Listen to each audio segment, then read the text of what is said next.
الحمد لله نحمده ونستعينه ونستغفره ونؤمن به ونتوكل عليه ونعوذ بالله من شرور أنفسنا ومن سيئات أعمالنا من يهده الله فلا مضل له ومن يضلله فلا هادي له ونشهد أن لا إله إلا الله وحده لا شريك له ونشهد أن سيدنا ومولانا محمدا عبده ورسوله أما بعد فأعوذ بالله من الشيطان الرجيم بسم الله الرحمن الرحيم ألهاكم التكاثر حتى زرتم المقابر كلا سوف تعلمون ثم كلا سوف تعلمون وقال تعالى ويل لكل همزة لمزة الذي جمع مالا وعدده يحسب أن ماله أخلده كلا لينبذن في الحطمة وقال النبي صلى الله عليه وسلم من سعادة المسلم المسكن الواسع والجار الصالح والمركب الهني وقال صلى الله عليه وسلم في دعائه اللهم اغفر لي ذنبي ووسع لي في داري وبارك لي في رزقي صدق الله العظيم وصدق رسوله النبي الكريم ونحن على ذلك من الشاهدين والشاكرين والحمد لله رب العالمين. درود شریف وایي. ګرانو قدرمنو مسلمانانو ورونو،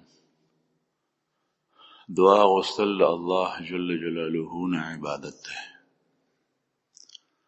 او دعا غوښتل غیر الله نه دا د شرک قسم ده. دعا د کاڼي نه غوښتل، د ونه نه غوښتل دا بت پرستی ده. صاحب قبر نه غوښتل دا ګناه ده. او د الله جل جلاله نه دعا غوښتل دا نه صرف دا چې عبادت دی بلکې د عبادت مغز دی. قرآن کریم کې الله پاک فرمایي وقال ربكم ادعوني استجب لكم، او ستاسو پروردگار وی ادعوني مانا دعا وغواړئ استجب لكم زه به ستاسو دعا قبوله کړم. ان الذين يستكبرون عن عبادتي سيدخلون جهنم داخرين، چې څوک زما د عبادت نه تکبر کوي نو زه به زر دی جهنم ته داخل کړم ذلیل او رسوا. دلته الله جل شانه دعا پسې د دعا نه غوښتونکو دپاره چې کوم لفظ استعمال کړی دی هغه د متکبرینو دی. دې نه معلومه شو چې د الله جل جلاله نه دعا نه غوښتل دا تکبر دی، لوی ده. او د الله جل شانه چې په بنده کې کوم صفت خوښ دی هغه عاجزي ده. عاجزي د الله جل شانه ډېره خوښه ده. الله لوی دی ځکه د هغه په اسماء صفاتیو کې متکبر راځي، او د هغې مطلب دا دی چې هغه دی لوی ذات، هغه عظیم دی، هغه کبیر دی، هغه برابر د هغه همسر هیڅوک نشته. قل هو الله احد الله الصمد لم يلد ولم يولد ولم يكن له كفوا احد. اس کا کوئی بھی ہمسر نہیں، اس کا کوئی بھی برابر نہیں. الله جل شانه لوی ذات دی، عظیم. نو هغه خپل لوی خو هغه سره شته، د هغه چې کوم څیز خوښ دی هغه تواضع ده. نو په بنده کې تواضع خوښه ده چې کوم کې عاجزي وي، او کوم بنده چې د الله جل شانه نه قدم په قدم لمحه په لمحه د ورځې او د شپې سحر او ماښام مزونو پسې وي کې مز نه علاوه وي دعا د الله جل شانه نه غواړي، دا بنده د الله ډېر خوښ دی ځکه چې په دې کې تکبر نشته او په دې کې عاجزي ده. خو دعا غوښتلو دپاره الفاظ هم مناسب پکار دي. کله معمولی لفظ کې ډېر فرق راشي، معمولی لفظ سره په دعا کې فرق راځي، د دعا نه بد دعا جوړیږي. او کله سړی غواړي دعا په لانجه باندې ووړي. د دې وجې نه د رسول الله صلی الله علیه وسلم معصور دعاګانې چې د الله رسول کومې کړي دي او هغې نه موږ ته را رسېدلي دي او هغه په احادیثو کې اوس هم درج دي او حضرات علماو نه تپوس وشي نو هغې تا ته بیانوي. هغه دعاګانې یادول پکار دي او هغه په اهتمام سره ویل پکار دي. بعضې حضراتو د دې وجې نه د اسانتیا او د سهولت د مسلمانانو لپاره بعضې کتابونه لیکلي چې په هغې کې د پیغمبر علیه الصلاة والسلام معصور او منقول دعاګانې یا هغه دعاګانې چې زمونږ مهربان رب موږ دپاره په قرآن پاک کې ذکر کړي دي. اللهم ربنا آتنا في الدنيا حسنة وفي الآخرة حسنة وقنا عذاب النار ربنا اغفر لنا ولإخواننا الذين سبقونا بالإيمان ولا تجعل في قلوبنا غلا للذين آمنوا ربنا إنك رؤوف رحيم وغیره وغیره چې څومره دعاګانې دي هغه دعاګانې زیات مناسب دي په نسبت د هغه دعاګانو چې ته کومې په خپلو الفاظو سره غواړې ځکه چې موږ خطا کیدی شو او الله جل جلاله هغه خطا کیږي نه او رسول الله صلی الله علیه وسلم ته الله جل شانه د وحی په ذریعه هغه دعاګانې کولی دي نو هغه دعاګانې زیات مناسب دي. نو بعضې حضرات کتابونه لیکلي دي که سړی یادولی نشي نو چې کوم سړی قرآن پاک ویلی شي نو امید دی چې هغه دا دعاګانې هم ویلی شي په کتابونو کې چې کومې راجمع شوي. زمونږ حضرت مفتی صاحب دامت برکاتهم العالیه هم کتاب لیکلی دی مناجات الفقیر او په هغې کې هغه معصور دعاګانې بندي او حزب الاعظم دا کتاب لیکلی شوی دی ملا علی قاری رحمه الله لیکلی دی دې کې هم دغه معصور دعاګانې دي. مختصر الحزب الاعظم حضرت صوفی اقبال صاحب رحمه الله لیکلی د حضرت شیخ الحدیث مولانا زکریا رحمه الله خلیفه مجاز هغې کې هم دغه معصور دعاګانې دي. مولانا اشرف علي تھانوي رحمه الله نور حضرات هم دا دعاګانې جمع کړي ځکه چې هغه دعاګانو کې کوم الفاظ استعمال شوي دي هغه الفاظ هغه دي چې په هغې کې د الله جل جلاله په جناب کې او د هغه د ذات په باره کې د آدابو هم خیال ساتلی شوی دی. لکه زه تاسو ته مثال درکوم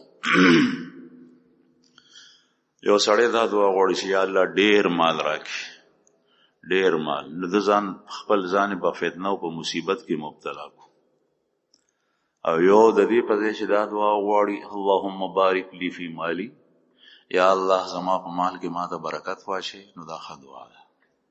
رسول الله صلی الله علیه وسلم یا صحابه کرامو چې چاته ښه دعا کړې ده نو هغه د برکت دعا کړې یا الله په مال کې برکت واچوي او مال ډیر کې دا د بددعا په ځای باندې استعمال شي.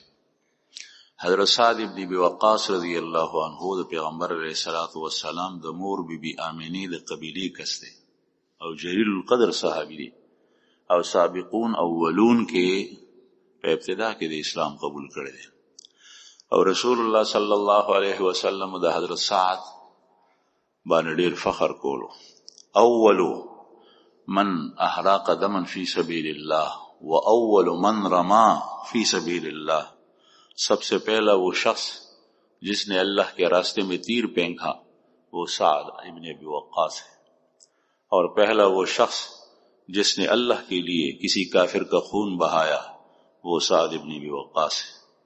اور نبی کریم صلی اللہ علیہ وسلم وہ فرمائے شہادہ خالی فلیمرئ خالہ دا زما ماما دے ما ته د بل سړی داسې ماما وخی. حضرت سعد باندې به فخر کو. دا حضرت سعد ابن ابي وقاص رضی الله عنه دا امیر المؤمنین حضرت عمر فاروق رضی الله عنه په دور خلافت کې د اسلامی لښکرو جرنیل او دا ایران طرف ته دا غي سره ملحق علاقې په دې کې جنگېدو د کسرا د لښکر سره په دمانه یو سړی الزام لګولیو غلط چې د مستتاخیر سره راځي او تقسیم کې عدل نه کار نه اخلي. درې الزامات په لګولیو تقسیم کې عدل نه کار نه اخلي غزوه ته زینا سریه ته لخر سره خپل نوزي او مستتاخیر سره راځي. حضرت عمر رضی الله عنه دې راوست مدینه منوره ته خو ته پته وجه دې داسې نشي کېږي لیکن راغستوی دې دپاره چې خلکو ته عوامو ته پته ولګېږي چې عمر هغه په عدالت سره حکومت کوي. سړی غواړي د هغه نه پوښتنه کوي، په خپل ثواب دید باندې د چا د بری کېدو حکم نه لګوي. نو حضرت سعد ابن ابي وقاص رضی الله عنه راغوستو، هغه ته وویل چې صاحب څوک دې ګواه پیش کړي، دا درې واړه څیزونه الزامات دي او دروغ دي. وی ما زما ستا باره کې همدغه ګمان. بیا حضرت سعد رضی الله عنه تحقیق کېدو یو سړی په باندې د کوفې چې څومره خلک وو چا هم دا الزام نه لګولی سوا د یو کس نه. بنو وبس قبیله وه، د هغې جومات ته سړی لاړو د امیر المؤمنین د طرف نه، وی چې داسې څوک شته دی چې حضرت سعد باندې د هغه څه سوالات وي او خدشات وي. نو یو کس پورته شو، نور یو جومات کې هم څوک نو پورته شي، وی سعد ښه سړی دی. هغه کس پورته شو، نو هغه پې دا درې الزامات ولګول، وی دا کارونه دي پکې. نو حضرت سعد رضی الله عنه کې خوونه نو درې خیرې ورته وکړې په هغې کې یو دا وه اللهم اکثر ماله واطل عمره. یا الله مال ډیر کې، د برکت لفظ نه دی استعمال کړی، مال ډیر کې. موږ نن سبا دا دعا ځان لپاره غواړو چې خدای ډیر مال راکړي، د اکثار او د کثرت لفظ استعمالو. او دا حضرت سعد رضی الله عنه د بددعا لپاره دغه سړي ته خیره کړي. ولې؟ ځکه چې مال د سړي ډیر شي نو د فتنو سره او بې ارامۍ سره مبتلا شي. نو اللهم اکثر دې موقع باندې دعا غوښتي واللهم اتل فقره، او بل منافق لپاره دعا غوښتی شي واللهم اکثر ماله، مال ډیر کړي. نو اکثار د مال دا ښه شی نه دی. قرآن کریم کې الله جل شانہ فرمائی الہاکم التکاثر، تمہیں مال کی کثرت نے لہو میں مبتلا کیا، آخرت سے غافل کر دیا. تاسو د مال ډیروالی او د مال جمع کولو د آخرت نه غافله کړي. او قرآن کریم چې په کومو لنډو سورتونو ختمیږي په هغې کې ویل لکل همزة لمزة الذي جمع ماله وعدده، هغه کس دی هلاک شي برباد شي الذي جمع مالا، چې چا مال جمع کو، پیسې د پاسه پیسه، روپۍ د پاسه روپۍ، او 100 روپو نوټ د پاسه د 100 روپو نوټ بیل بیل جمع کوي. عدده یحسب ان ماله اخلده، مال جمع کو او مال شمیري، اوس دومره شوي. دا به د بڼیاګانو دوکاندارو هندوانو کارو چې هغوی به هر یو شی په بل د پاسه کې خود یې ته به خوشحالېدل. نن سبا مسلمان دغه پیسو ته خوشحالېږي، پیسې د ده په لاس کې ني، په بینک کې پرتي، مخکې دومره وي اوس دومره شوي. نو کثرت د مال دا ښه شی نه دی. د برکت دعا غوښتل پکار دي. ما دا عرض کول رسول الله صلی الله علیه وسلم حضرت انس رضی الله عنه ته دعا کړې ده. د حضرت انس رضی الله عنه د مور بیبي په خواهش سره چې یا رسول الله دا زما بچی دی، د لپاره دعا وکړي. پیغمبر علیه الصلاة والسلام ورته دعاګانې وکړې درې، د مغفرت او د اولاد او د مال دعا یې ورته وکړه اللهم بارک له فی ماله، یا الله په مال کې برکت واچي، په مال کې برکت واچي. نو د مال دا کثرت دا ښه شی نه دی، فتنو سره سړی مخامخ کېږي. او په مال کې برکت دا ډېر ښه شی دی. او د برکت مطلب دا دی، کثرت خدا دی چې یو سړي سره 3 لکه روپۍ دي او بل هغه سره 3000 روپۍ دي. 3 لکه روپۍ دي ورسره، خدای د هغې 3 لکو په وجه باندې بېچینه دی. زه تاسو ته 3 کروړه 3 اربه نه یادوم، نن سبا خو ډېرې پیسې دي، لیکن دی بېچینه دی، پریشانه دی، راحت نشته دی، سملاستی نشي، خوب نه ورځي، مصائب دي. یا به داسې ووایو چې دی کاروبار ته لاړو، په هغې کې 50,000 روپۍ په یو ورځ کې وګټلې، کور ته یې راړې.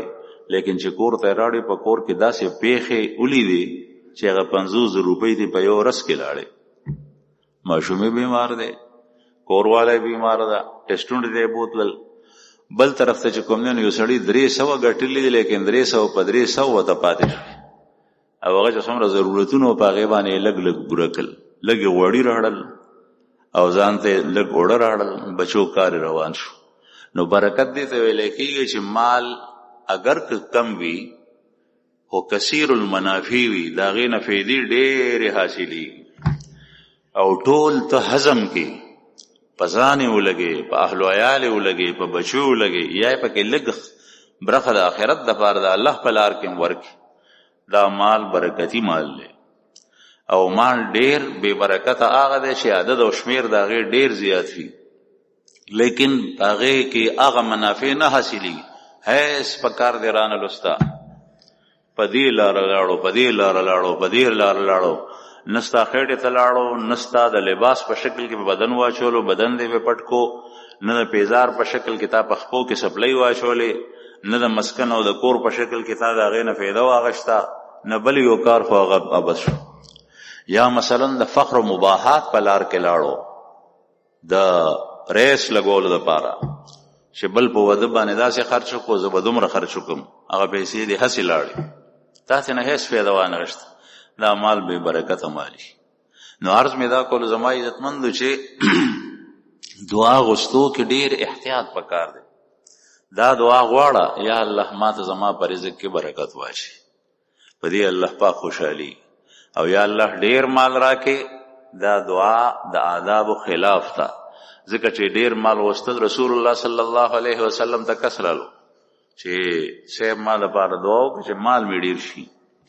نبی کریم صلی الله علیه وسلم ورته دعا ونه کا، وی چې په شته مال باندې قناعت وکړه او په دې باندې گزاره کو، خپل مصرفو کې خرچ کو، د الله حقوق پکې ادا کو، دا مال ډېر دی.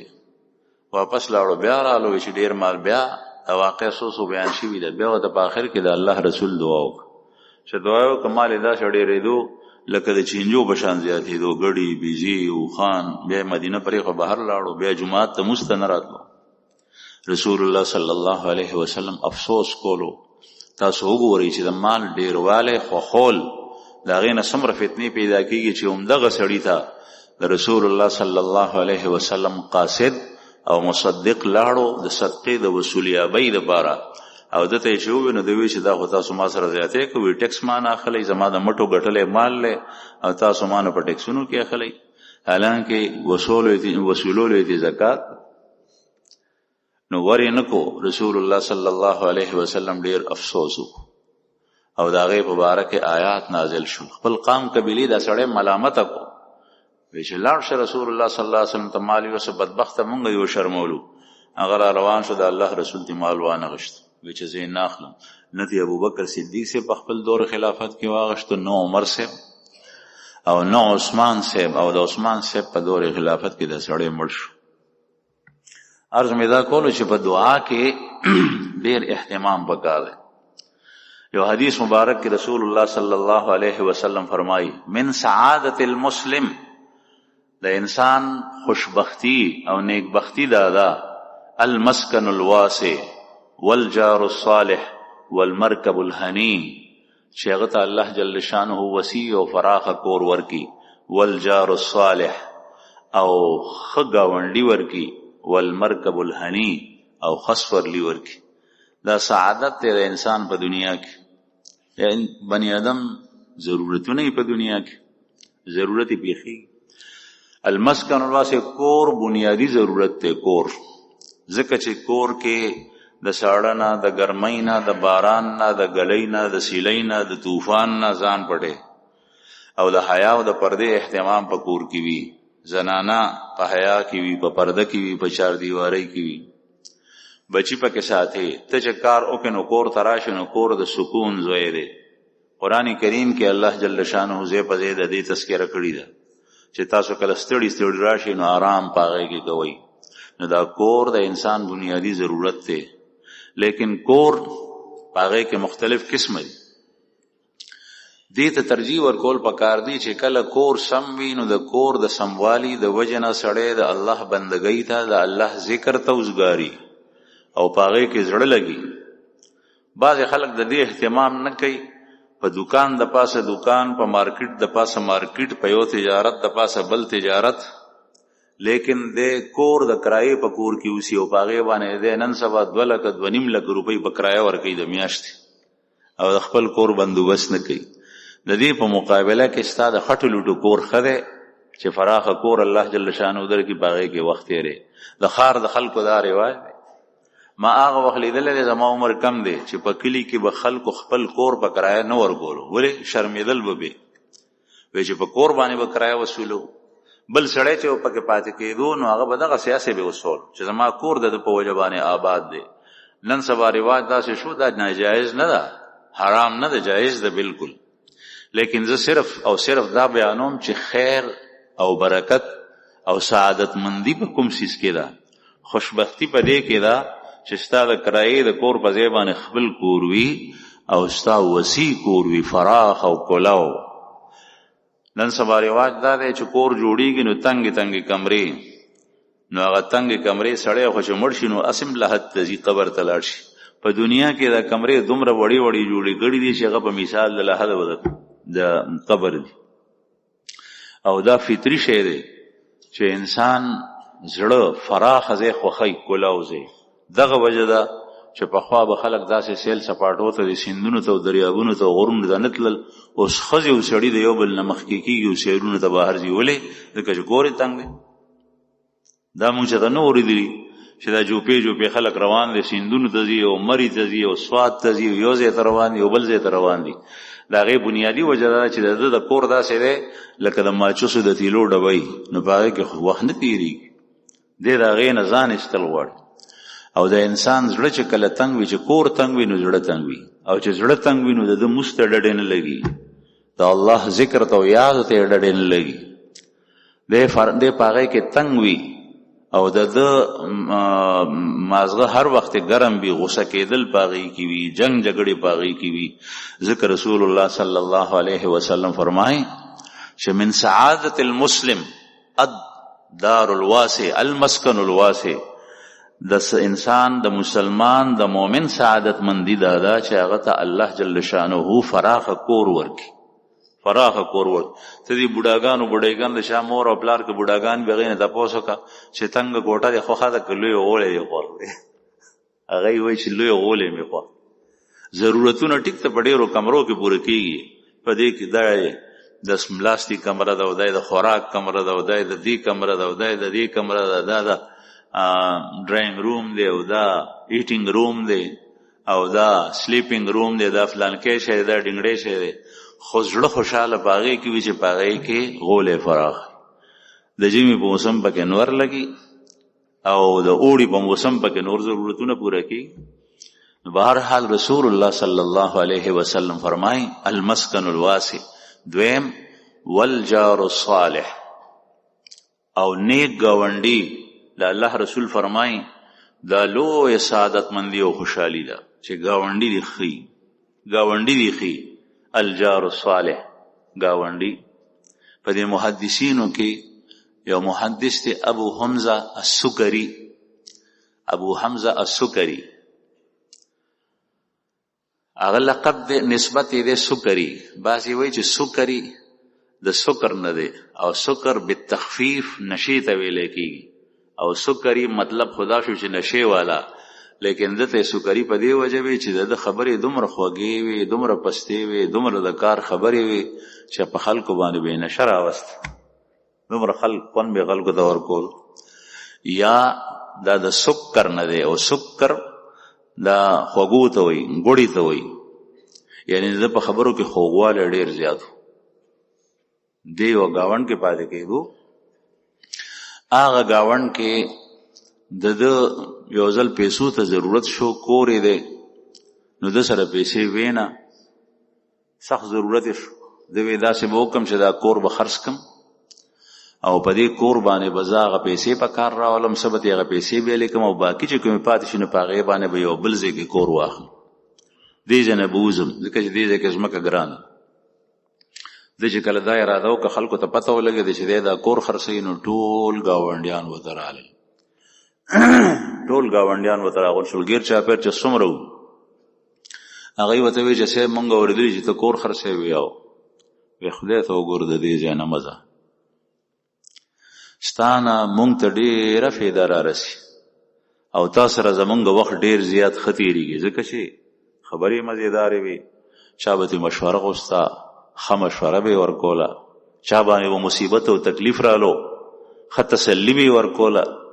نن سبا خو د تعزیت په موقع باندې هم یا د بیمار د تپوس کولو په موقع باندې بیمار پرسۍ په موقع باندې هم داسې الفاظ وایي چې د تسلي په ځای باندې د هغه زړه نور هم خولې ته راشي. زمونږ په کلي کې یو کس وه چې به چرته لاړو نو چې بیمار څخه به کېناستو نو هغه ته به وایي چې دې بیمارۍ نه خو سړی نه رغېږي، ما څومره لیدلي ټول د دې نه مړه شوي دي.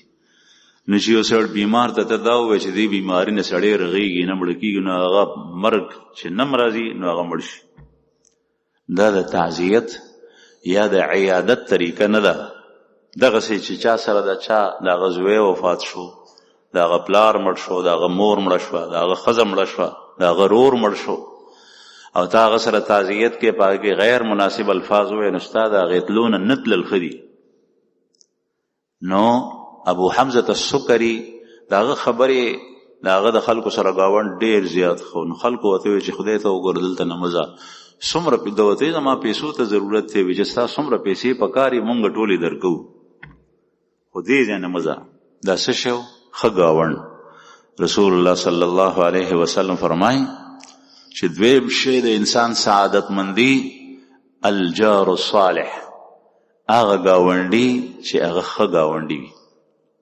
ام المؤمنین حضرت عایشه رضی الله عنها فرمایي چې یو ځل رسول الله صلی الله علیه وسلم زما کور ته راتلو والو، پیغمبر علیه السلام بیبیانې وی ډېرې.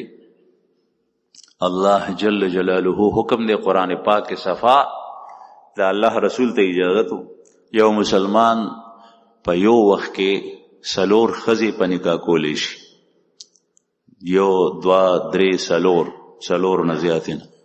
نو رسول الله صلی الله علیه وسلم هم متعدد بیبیانې وي. بیا د هغوی په منځ کې نمبر مقرر کړی، نمبر په نمبر به یو څخه تلو.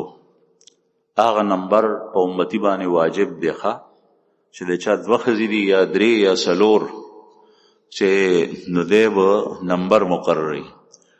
یو څخه یو ورځ تېره که یو شپه نو بلې څخه به م یو ورځ او یو شپه وروز به تېروي، 3مې څخه به م یو شپه وروز تېروي، 4مې څخه به م یو شپه وروز تېروي.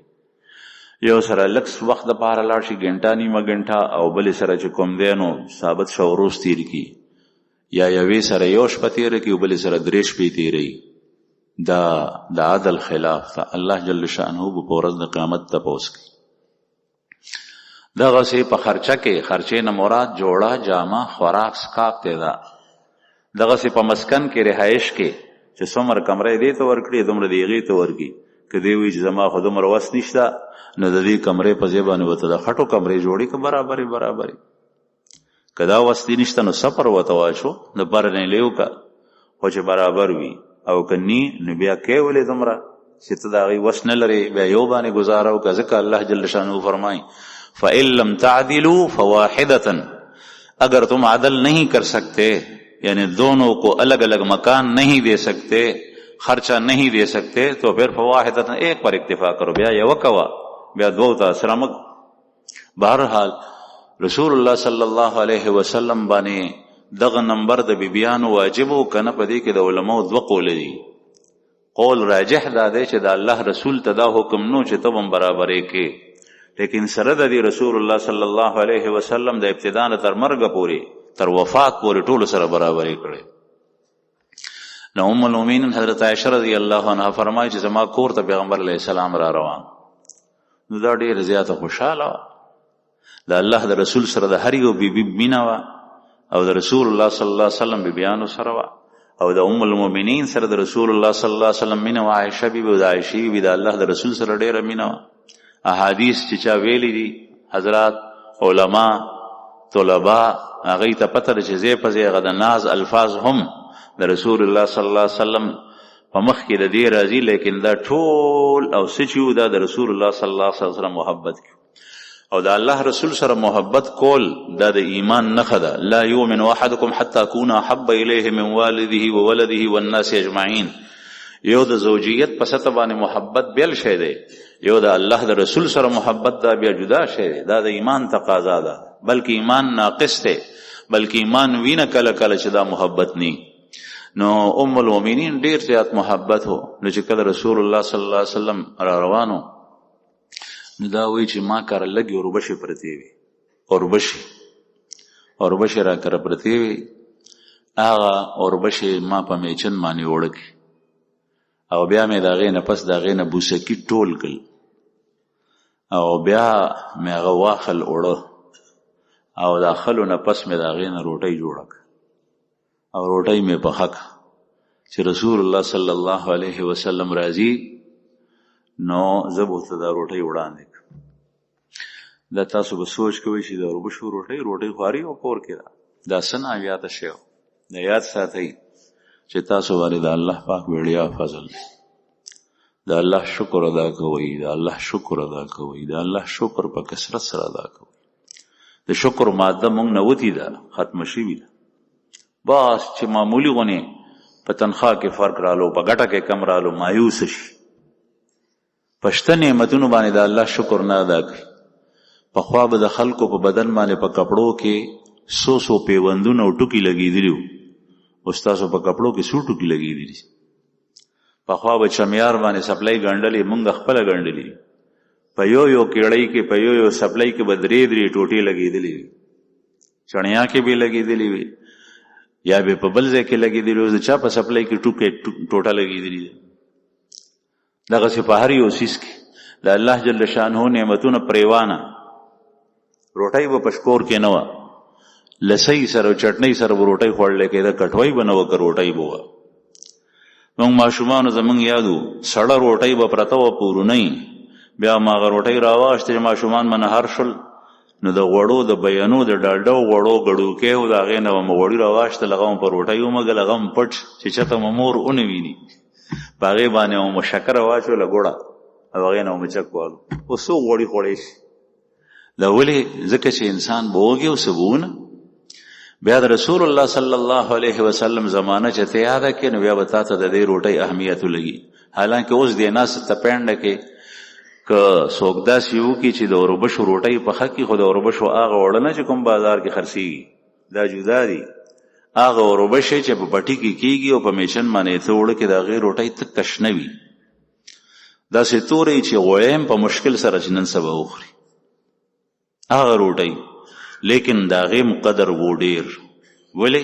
ځکه چې سونه ام المؤمنین چا تپوس وکړو، وی چې په میاشتو به زموږ په کور کې اور نه بلیدو، وی تاسو به څه خوړل؟ وی فرمایل ما هي الا الاسودان التمر والماء. بس دا دوه څیزونه وو، کجورې وې او اوبه وې. کجورې اوبه چې مسلسل سړی دا خوري نو بیا دی وایي چې د جوارو د اوربشو روټۍ دي وي، خو چې د روټۍ وي. ځکه چې معده د انسان په یو خوراک باندې دغه شي، هغه خوري نو د هغې نه تنګ شي. بهرحال ام المؤمنین دا روټۍ چې پخ کړي وه نو ډېر انتهایي پسې جذبات، محبت د رسول الله صلی الله علیه وسلم سره عشق، هغه څیزونه اول دانې وي، هغې بیا په میچن باندې اوړه کړي، بیا د هغې نه پس اوړه واخل، بیا د هغې نه روټۍ پخه کړه، بیا هغه روټۍ پرته وه. رسول الله صلی الله علیه وسلم رالو چې په خدمت کې پیش کړي. نو فرمایي چې څنګه نبی کریم صلی الله علیه وسلم کور ته راننوتو نو ورځې د ساړه وې.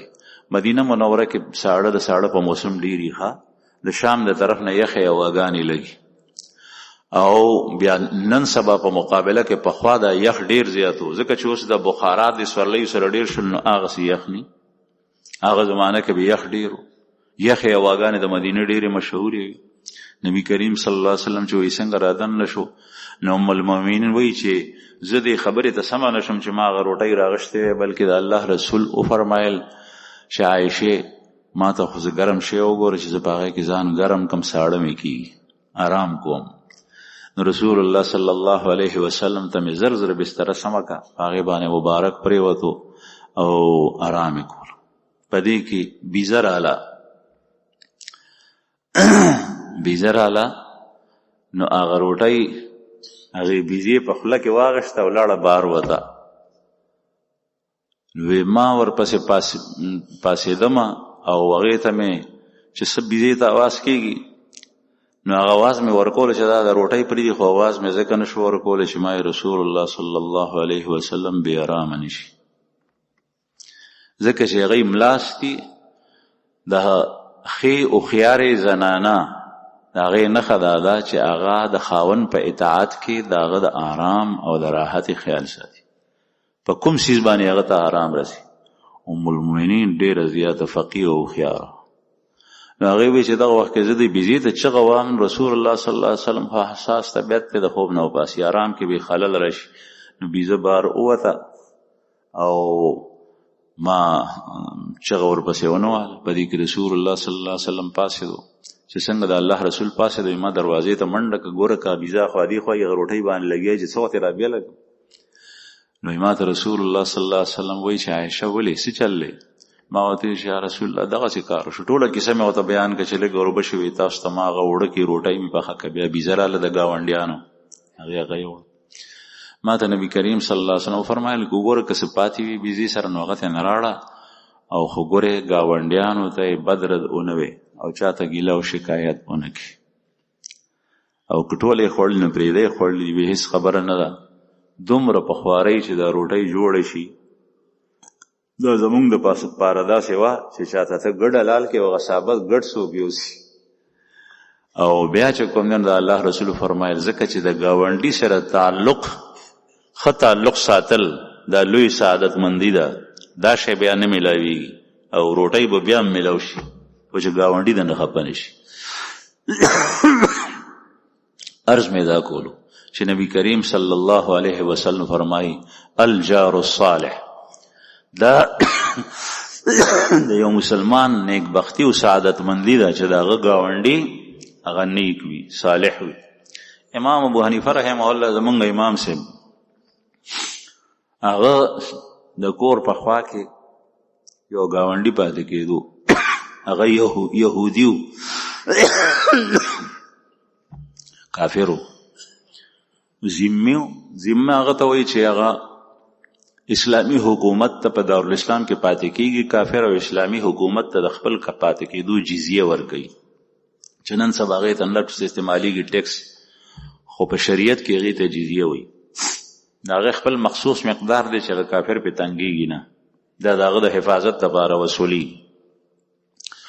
بیا د وخت تېرولی شي، نو امام ابو حنیفه رحمه الله په ګاونډ کې دغه یهودي و، ده به شراب څکل ډېر، د شپې به شراب څکل، بیا به ټوله شپه بړړېدو، په نشه کې به پروت و، کله به غزلې وي، کله به سندرې وي، کله به څه وي، کله به څه وي، په ځان به نه پوهېدو د نشې په حالت کې. امام ابو حنیفه رحمه الله به د شپې مونځ کولو، الله جل شانه ته به ولاړو، او د هغې په کتابونو کې راځي، په هغې کې چې کوم د هغې د ژوند حالات لیکلي دي، ډېر کتابونه لیکلی شي فی مناقب ابي حنیفه. زمونږ امام ابو حنیفه رحمه الله صرف عالم نه او صرف مجتهد نه، مجتهدم و، عالمم و، فقیهم و، ولی الله و، بزرگم و، په هغه کې ایمانی صفات هم موجود.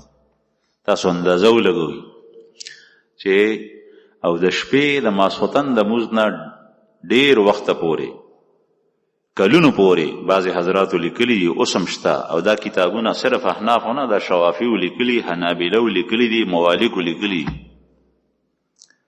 چې امام ابو حنیفه رحمه الله به د ماسخوتن په مونځ باندې کله کله تر پېشمني پورې مونځ کولو، د سهار مونځ به وو، نو د شپې به ولاړو په مونځ باندې، دغه یهودي به د نشې په حالت کې بړ بړ کول، نو امام صاحب به په مونځ نه پوهېدو، ځکه چې مونځ سړی کوي د شپې، نو په سکون سره چې چېرته شور شغرب نی. نو یو شپه د آواز وانه اورېدو امام صاحب، بله شپه نو، په درېیمه شپه نو، په سهار یې چا نه تپوس و چې یاره دغسې زما په ګاونډ کې سړی و، یهودي و، هغه به د شپې بړ بړ کول، هغه آواز نن درېیمه ورځ ده چې زه نه اورم، څه چل دی؟ چا ورته ووایي چې صاحب هغه خو په جیل کې دی. وی ولې خیر خو دی؟ وی ستا په وجه جیل ته شوی. امام صاحب ورته وایي زما په وجه څنګه؟ نو وی فرمایل چې ستاسو په وجه باندې ځکه چې چا شکایت کړی دی چې دا سړی د شپې شراب څکي او د شپې بیا چغې وباسي، او د هغې چغو نه به امام صاحب ته تکلیف وي، د شپې هغه مونځ کوي ولاړ وي، یا به د هغه په خوب کې خلل راځي. نو د دې وجه نه بل چا حکومت ته ویلی دي، او حکومت کسان راغلي دي، هغه یې بوتلی دی او حوالات کې اچولی دی یا جیل کې اچولی، چې ته مسلمان ولې تنګې. دې نه دا معلومه شوه چې هغه کافر چې هغه په گاوند کې داغه نه مسلمان تنگ وي دا مذهبي لحاظ سره یا د مسلمانانو په عباداتو کې داغه د وجه فرق راځي، هغه کافر په اسلامی معاشره کې د پریښو قابل نه دی. هغه کافر ذمي پاتې کېدی شي چې کوم خپل وخت په امن سره تیری او هغه د مسلمان په عبادتگاه کې، د مسلمان په عبادت کې، د مسلمان په راحت کې هغه کې هغه د تکلیف نه کې شری دا تکلیف د مسلمان ته ورکې دی په دې معاشره کې بیا هرگز نه پاتې کی. دلته الټا سیستم بینن سبا چې دا کافر به بدمعشیم کوي، د به قتل هم کړی وي، نور خلق به پانسیم شي مسلمانان، او دې کافر به یو مسلمان قتل کړی په دې اسلامي ملک او دې به بری شي ځکه چې د بهر نزور دی هغه بوته وي چې د سړی مونږ ته راپرېږدي دی ولاړ شي. بل طرف ته به یو ګناه بې ګناه کس هغه کافر ووایي چې دی مونږ ته حواله کړه نو مسلمان رور به هغه ته حواله کړي. دا الټه ترتیب. کوم کافر چې هغه د مسلمانانو د روجو، د جمعې، د جماعت، د اختر، د مزونو، د جمع خیال نه ساتي، دا هرگز په اسلامی معاشره کې د پریښو قابل نه دی. دا هر ځای کې نه ده ګورې ده چې داسې نی نو بیا به پرېږدي. یو کافر دی، سکھ دی، هندو دی، هغه د رمضان په میاشت کې د خلکو په وړاندې په بازار کې، په دکان کې، برسر عام په خوله کې ممپلی شي، چڼې شي، بل یو څیز شي هغه خوري، خو مسلمانان ګوري، نو دا کافر هرگز د دې پرېښو لایق نه دی. به بوتلی شي دته به سزا ورکولی کی، ځکه چې دا د مسلمانانو د عبادت میاشت د روژې د ټولو خلکو نارینه او زنانو روژه ده. ته خو د هغې روژې هتک کې، د هغې سپکاوی کې، د هغې بې حرمتي کې. بهر حال امام ابو حنیفه رحمه الله چونکې دا ذاتی مسله وه، لیکن مسلمانانو ته تکلیف نو حکومت بوتلو، خو امام صاحب ما ته د خپل ذاتی حق دې سړي ته معاف کړی دی. ما ته وښیي کوم جیل کې دی، جیل ته ورپسې لاړو، د جیل داروغه ته خلکو ته ووایي چې دی که زما په وجه تاسو ګرفتاره کړی وو دی راپرېږدئ. او دا یې ولې وکړل؟ وی د ګاونډي حقوق زیات دي، اسینې چې ما نه الله جل شانه په ورځ د قیامت تپوس وکړي چې ستا په وجه ستا ګاونډي جیل ته تللی. دا د ګاونډي خیال ساتي. عبدالله ابن عمر یا عبدالله ابن عمر رضی الله عنهما ویزه حلاله شوه، غلام د هغې نه سرمن کوزوله، چې څنګه سرمن په کوزېدو شوه وته او غوښه ټوکړې شوه، نو ورته یې وفرمیل چې اول زموږ د ګاونډي یهودي کره غوښه واستوئ. یو کس ناستو په حاضرونو کې هغه وی چې آل یهودي، وی چې صاحب یهودي کره اول غوښه استه، وی چې او وی ځکه چې دا مې ګاونډي دی او رسول الله صلی الله علیه وسلم با د ګاونډي په باره کې سخت تعلیمات او ارشادات بیانول، او دا به وی چې جبریل ما ته مسلسل د ګاونډي په باره کې حقوق بیانول تر دې پورې چې زما ګمان دار چې چرته وارث جوړ نه کړي. نن سبا چې کوم ځای کې موږ نه تنګ وي نو زموږ ګاونډي زموږ نه زیات تنګ. ښه ګاونډي دې سره ته فارغ یې، ته په سفر باندې لاړ شې، ستا دا یارني، ځکه چې ګاونډي دې نیک سړی دی نو کېدی شي ستا د بچو به هغه خیال ساتي. او خراب ګاونډي هغه دی چې هغه نه بل کس تا نه بل کس تنګ دی، ته ګندګي راخلې او د بل له کور مخې ته یې غورځې، د بل د کور دیوال سره یې غورځې، هغه ته په اذیت او تکلیف رسیږي. ستا د کور نکاسۍ اوبه هغه روزي خرابې اوبه او هغه په لاره کې غورځېږي او لار د خلکو ګنده کېږي، ستا ګاونډي او لاروی هغه ته باندې تکلیف دی، د دې اهتمام نشته. کور کې زنانه د خپل کور ښه جارو وایي، کور کې اوبه نه پرېږدي، ډنډ نه پرېږدي، لیکن په لاره کې چخړبه جوړه کړې ده که یو سړي پاکې جامې شولي، جمعې ته اختر ته مونځ ته روان دی، نو خیر دی که د هغه کپړې نجس شي. دا بندوبست نشته دی چې د خپل نکاسۍ د اوبو لپاره انتظام وکړي چې خلک په اذیت کېږي نه. رسول الله صلی الله علیه وسلم چې مدینې منورې ته لاړو نو پیغمبر علیه السلام وکتل نو یهود ډېر مالدارو، خو کورونه او د کورونو مخې ډېرې سخاوې، ډېرانونه وپراتو. هلته انصار پاتې کېدل، اوس او خزرج، او په هغې کې خلک مسلمانېدو. د الله رسول هغوی ته وفرمایل نظفوا افنیة بیوتکم، او کما قال صلی الله علیه وسلم نظفوا افنیة بیوتکم ولا تشبهوا بالیهود. د خپلو کورونو مخې د هغې مخکینۍ ډاګې دروازو سره ځایونه بهر دا صفا ساتئ، پاک ساتئ، او د یهودو سره مشابهت مه کوئ. د یهودو سره مشابهت مه کوئ، ځکه چې دې سره به ستا ګاونډي هغه ته تکلیف وي. او رسول الله صلی الله علیه وسلم فرمایل چې دا سړی لا يدخل الجنة من لا يأمن جاره بوائقه او کما قال علیه الصلاة والسلام. هغه سړی به جنت ته نه داخلیږي چې د چا د اذیتونو نه د هغه ګاونډي په امن کې ني. سندري وایي، ټیپ چالو کړی دی، بل یو شی دی، بل یو شی دی، او دغه ګاونډي د نه په اذیت دی. یا مثلا واده دی ورکرنه، یو هفته مخکې نه ډولکې شروع شو او د شپې ټوله شپه زنانه ډول وایي، او د پښمني په وخت کې چې مبارک وخت نو په هغې کې سم دي. یا کله کله ټوله شپه وي او ټوله شپه پټاخې لوزي، ډزې کوي چې څوک خوب ونه کړي، یا په تماچو باندې ډزې کوي، یا په پټاخو باندې ډزې کوي. دغه چې څومره علاقه کې د هغې اواز وي او د هغې خلکو په خوب کې خلل راځي، یا به یو مسکون کې الله جل شانه ته ولاړي د هغه په موس کې خلل راځي، یو به یو ذاکر د الله ذکر کوي د هغه په ذکر کې خلل راځي، یا به یو کس د الله جل شانه نه دعا غواړي د هغه په دعا کې خلل راځي، یا یو کس په کور کې زنانه نارینه بیمار دی او هغه باندې د اوازونه بد لګي، په دې اواز سره هغه تعزیت او تکلیف رسیدلی. ټول خلکو تعزیت ورکول لا ایذا حرام ده. بعضې څیزونه موږ مکروهاتو نه اجتناب کوو او چې بل سړی او مستحب ترک نو په هغه باندې اعتراض کوو، ګوره دا سړی ملا دی، ګیری دی او دی دا کار کوي، لیکن په خپل په حرامو کې مبتلا دی، د ده ګاونډي د ده نه پریشان دی، دا حرام ګناه کبیره د ده مخې ته نه راځي. عرض مې دا کولو زما عزتمندو چې رسول الله صلی الله علیه وسلم د ګاونډي ډیر حقوق بیان کړي، ځکه فرمایي چې انسان سعادت مندي د درې څیزونه ذکر کړي دي: المسکن الواسع، فراخ کور، والجار الصالح او ښه ګاونډي، والمرکب الهنی او هغه سورلی چې هغه اشراف او اسانه سورلی وي. رسول الله صلی الله علیه وسلم په زمانه کې سورلی سوا فرس، خیل، اس، حمار، خر او قچر، اوخ، دا سورلیو. او د دې خواله دا دی چې په اوخ باندې سورېږي نو چک در باندې نه لګي، سر د تن راتاوي، ناستی په آرام، بار پیچه کته په سورېږي. او د اس خواله دا دی چې اس باندې سورېږي نو بالکل ولاړ دی، خوځیم نه چې ته پې کښېنې او ته ورته وایې چې زه نو بیا روان شي.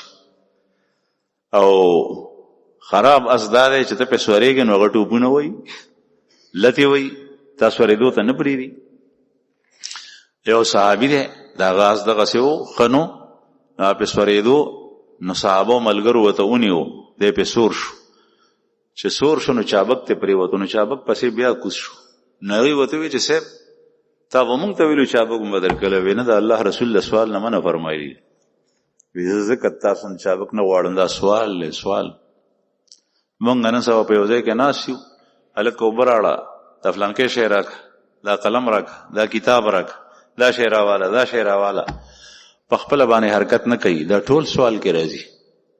لیکن سوال کې فرق دی، دا معمولی سوال دی، دا هغه څه نه دی لکه څنګه چې خلک پیسې ورسره وي، ضرورتونه یې پوره کېږي او د خلکو نه د پیسو سوال کوي. لیکن سوال دی دغسې د حکومتونو سوال دی، د IMF نه پیسې غوښتل لا سوال دی، او د یهودو نه پیسې غوښتل لا سوال دی، د عیسایانو نه غوښتل لا سوال دی. که د قرض دپاره یې غواړي، د هر څه دپاره چې غواړي، دا سوال دی چې تا ته هغه پخپله نه درکوي، چې ستا حق ورسره کېږي هغه ته نه وصول که، هغه ورته مه پرېږده یو پیسه هم.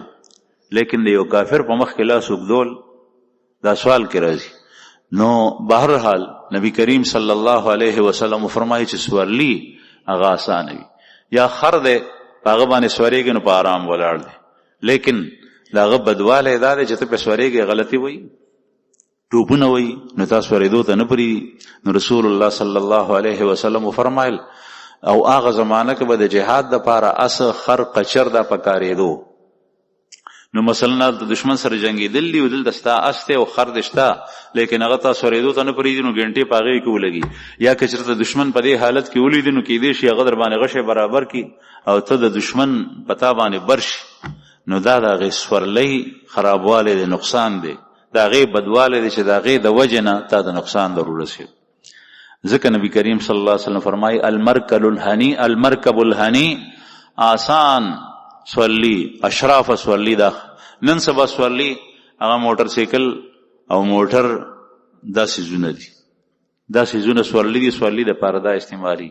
د دې خرابواله هم دا دی باز سړی خامخا موټر ته زړه کیږي، دا سي موټر واخلي چې د 11 بجې دکان ته ځي، د موز نه پس دی دغه په سمیدو پس لګی شي، کله دلان دی پروتي، کله په د پاسه پروتي، کله یو لخته کله بل لخته، چې 11 بجې شي نو هغه وخت کې له موټر د تلو قابل شي دکان ته ورسي.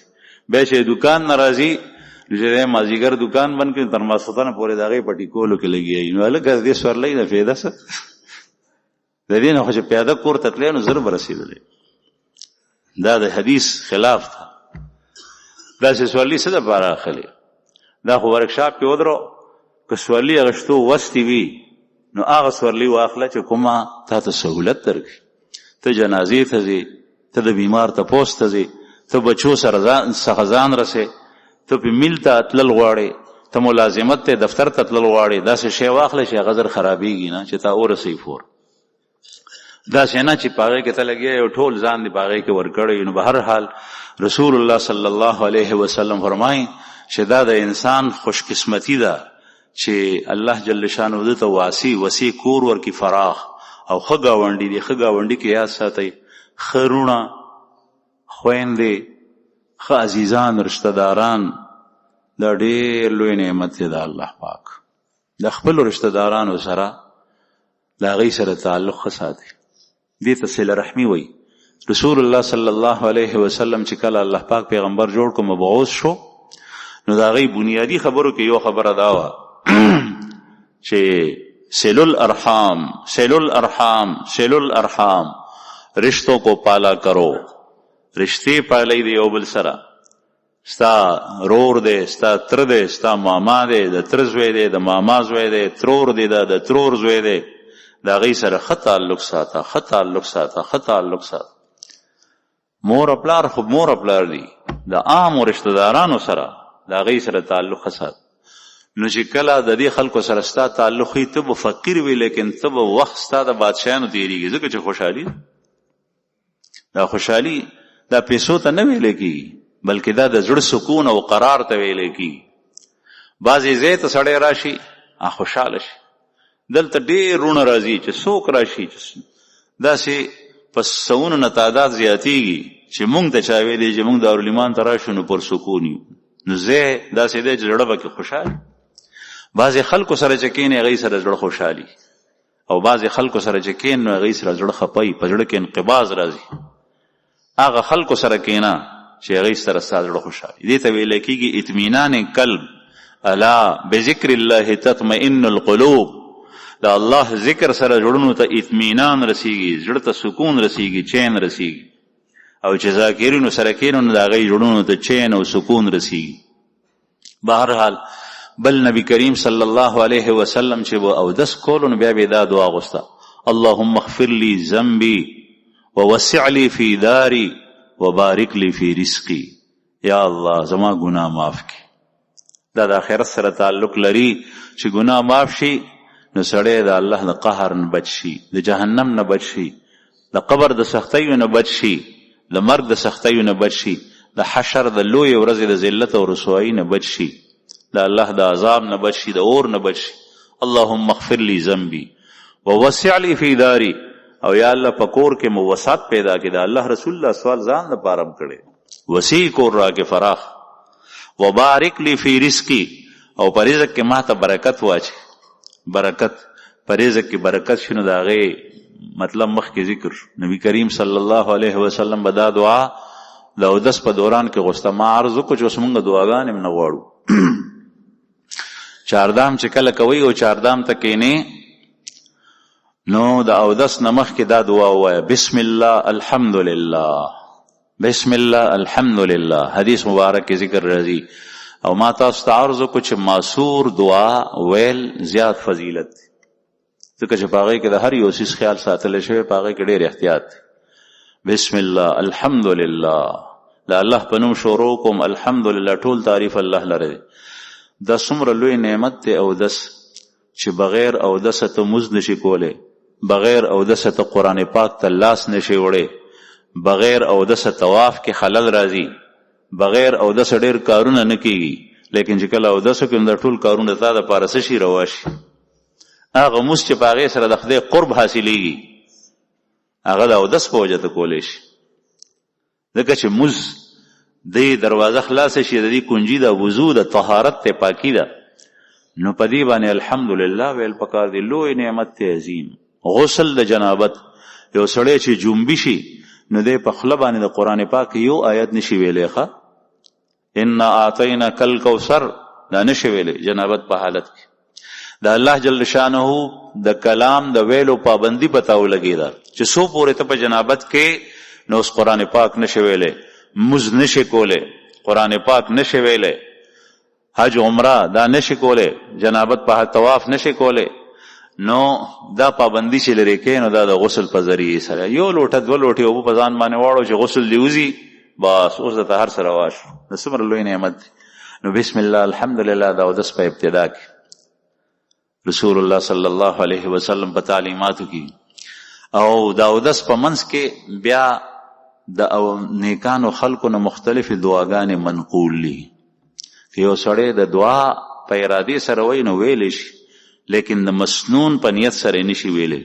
مثلا بعضی کتابونه لیکلی دي چې سړی خوله وینځي نو دا دعا دی کوي اللهم اعني الى ذکرک و شکرک و حسن عبادتک، یا اللهم اعني الى تلاوة القرآن و الى ذکرک و شکرک و حسن عبادتک. یا الله زما مدد وکړي تلاوت د قرآن باندې، ذکر باندې، استاد شکر په ادا کولو باندې. چې پوزه کې وباشه بیا بداوي اللهم ارحني رائحة الجنة ولا ترحني رائحة النار. یا الله د جنت خوشبوئی می نصیب کې او د جهنم د بدبوئی نه مې وساتي. چې بیا کله مخ وینځي بیا بداوي اللهم بيض وجهي يوم تبيض وجوه وتسود وجوه. یا الله زما مخ سپین کې ښکلی کې حسین کې په هغه ورځ باندې چې په هغه ورځ به ډېر مخونه تور وي ډېر به سپین وي. قرآن کریم کې الله پاک فرمایي دا د قیامت لویه ورځ ده چې کله خیل اسپینځي اللهم آتني کتابي بيميني وحاسبني حسابا يسيرا. یا الله ما ته خپل اعمالنامه په ښي لاس راکړي او اسان حساب را سره وکړي. او په ښي لاس اعمالنامه دا د پاس کېدو د کامیابېدو نښه ده. او چې ګس لاس وینځي اللهم لا توتني کتابي بشمالي ولا تحاسبني حسابا عسيرا. یا الله عملنامه په ګس لاس مه راکې او حساب را سره سخت مه کې. د الله رسول فرمایي من نوقش عذب، چې چا سره په حساب کې سختی وشوه دا سړی هلاک شو. او مولانا فرمایي چې یا رسول الله حساب خو د هر چا سره شته؟ وی فرمایل چې نه هغه یې آسان حساب دی، بس الله ته به پیشي وشي، خوش قسمته انسان او الله پاک بوي چې جنت ته بوزي.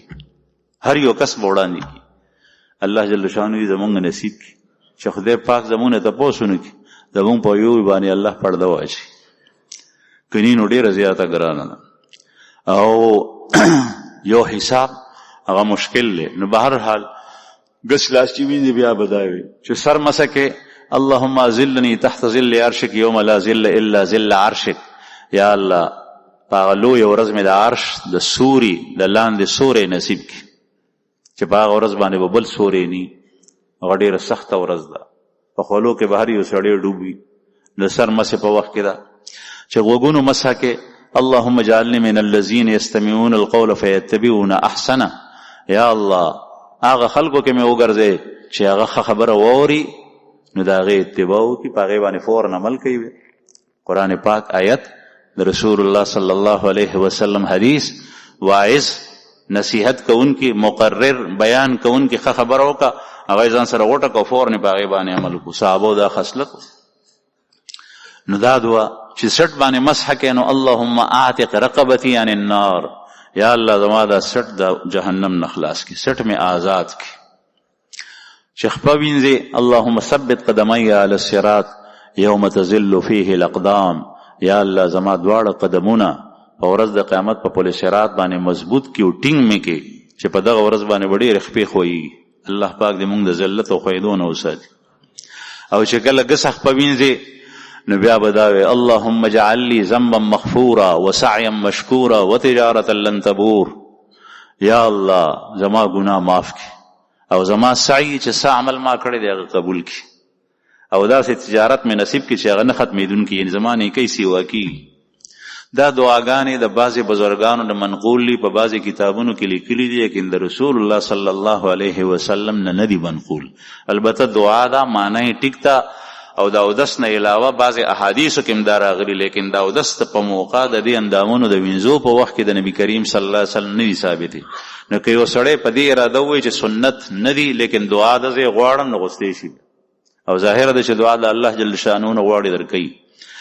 خدا دعا اللهم اغفر لي ذنبي ووسع لي في داري وبارك لي في رزقي، دا د رسول الله صلی الله علیه وسلم مسنون دعا ده. یا الله ګناه راته معاف کې، کور وسیع او فراخ راکې او په رزق کې مې برکت واچې او په ابتدا کې بسم الله والحمدلله او چې کله ختم کې نو اشهد ان لا اله الا الله واشهد ان محمدا عبده ورسوله اللهم اجعلني من التوابين واجعلني من المتطهرين. دا دعا وي. بهرحال پدې کې هم نبی کریم صلی الله علیه وسلم د مغفرت نه علاوه د کور د وسعت دعا غوښتي ده او د رزق د برکت دعا یې غوښتي. نو عرض مې دا کول زما عزتمندو چې د الله جل جلاله نه دعا ډېره غواړئ. که ښه عمل دی وکړو ته دعا غواړه او چې د سرسنین هم ته دعا غواړه، د دنیا شی هم ته غواړه، د آخرت شی هم ته غواړه. ابراهیم علیه السلام او عیسی علیه السلام بیت الله جوړی، د بیت الله نه به ښه عمل کوم یوي، لیکن دغه وخت دعا غواړي ربنا تقبل منا انك انت السميع العليم. یا الله زمونږ د عمل زمونږ نه قبول کړي، د قبولیت سوال کو، د مز توفیق الله جل شانه درکو، د 2 رکعاتو یا الله مز مې وکړو تا توفیق راکو زما دا مز قبول کړي. صدقه دی ورکا یا الله صدقه مې ورکا تا توفیق راکو، تا را کړې مالو خدا قبول کړي. او یا الله دا عمل مې وکړو تا ستا په توفیق سره ستا په فضل سره مې وکړو، دا عمل زمانه قبول کړي. په هر ځای کې دعا غواړه، معمولی شی هم ته غواړه، غټ شی هم ته غواړه، د دنیا شی هم غواړه، د آخر شی هم غواړه. دعا دا د الله جل شانه سره د تعلق جوړولو او د الله سره د رابطې ډېره لنډه لار ده او هر ځای کې الله جل شانه اوري. سمع الله لمن حمده په موږ کې قومي ته اوچتېږي نو وایي چې الله جل شانه اوري چې څوک د هغه تعریف کوي. چې کوم ځای کې ته دعا غواړې، که په جیل کې دننه دی څوک هغه ته وایي چې دعا ډېره غواړه، که چرته بغار کې گیر دی دعا غواړه. د 3 کسانو واقع ستاسو مخې ته څو څه راغلي چې بغار کې گیر شو دعا یې غوښته د الله جل شانه په هر ځای کې موجود دی. نو به هر حال د دعا اهتمام کول پکار دی. یو دویمه دا چې دعا ماسور دعاګانې غوښتل پکار دي، دعا چې پیغمبر علیه السلام نه کوم منقول دي. دریمه دا چې دعا کې د آدابو ډېر خیال ساتل پکار دي، ډېر خیال ساتل پکار دي د آدابو، چې داسې الفاظو سره دعا غواړي چې په هغې کې ډېر احتیاط وي. لکه تاسو ته ما ووایي چې یو سړی دا دعا غواړي چې اللهم اکثر مالی، یا الله مال مې ډېر کې نو دا ښه نه ده، فتنو سره مخامخ کېدل دي. او چې دا ووایي اللهم بارک لی فی رزقی، یا الله زما په رزق کې برکت واچوي، نو دا ښه دعا ده.